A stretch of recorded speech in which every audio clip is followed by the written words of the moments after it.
বাগুইআটিতে তৃণমূল কর্মীকে পিটিয়ে খুনের অভিযোগ। তৃণমূলের গোষ্ঠীকোন্দলের জেরে মৃত্যু হয়েছে সঞ্জীব দাস ওরফে পটলার, এমনটাই অভিযোগ স্থানীয়দের। শনিবার রাতে বাগুইআটির অর্জুনপুর পশ্চিম পাড়ায় তৃণমূলের দুই গোষ্ঠীর মধ্যে ঝামেলা শুরু হয়। ইট ছোড়াছুড়ি মারামারির মধ্যে জড়িয়ে পড়েন তৃণমূল কর্মী সঞ্জীব দাস। রাত 2:30টার সময় পার্টিগত কোনো ছেলে, ঠিক আছে, পার্টি করে তৃণমূল পার্টি, হঠাৎ করে এসে অ্যাটাক করে। আমরা সবাই ঘরে ঘুমাচ্ছিলাম, আমার বাবা, আমার মা, আমরা সবাই ঘরে ঘুমাচ্ছিলাম, আমরা কিছু জানতাম না। হট করে এসে অ্যাটাক করে। তারপরে আমার বাবা বেরিয়ে আসে যে গায়ে, মহিলাদের গায়ে কেন হাত দেওয়া হচ্ছে। তখন আমরা ছুটে এসে আমাদের থেকে প্রথমে পালিয়ে যায়। এলাকায় বিদ্যুৎ বিচ্ছিন্ন করে এই ঘটনা ঘটানো হয়েছে বলে অভিযোগ। সিসি থেকে ওরা কি করে লাইন বন্ধ করতে পারে?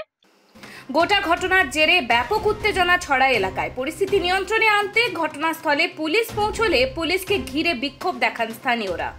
অবশেষে পরিস্থিতি সামাল দিতে র্যাফ নামাতে হয়। অন্যদিকে নিহতদের পরিবারের অভিযোগ, খুনিদের সঙ্গে তৃণমূল কাউন্সিলর তথা এলাকার শাসক দলের নেতা দেবরাজ চক্রবর্তীর যোগ রয়েছে।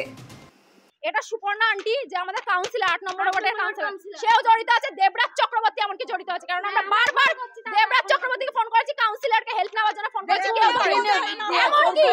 এমনকি বড়বাবুকে ফোন করেছি আমরা থানা, 3বার ফোনটা কাটার পর, 3বার ফোন কাটার পর একবার ফোন ধরে বলেছে ঠিক আছে পাঠাচ্ছি। মাত্র 3টে সিভিল লোক পাঠিয়েছে, সিভিল পুলিশ, যারা রাস্তা পাহারা দেয়। কোনো পিসি পার্টি আসেনি, এসে উল্টা আমার বাবাকে বুঝিয়ে দিয়ে চলে গেছে।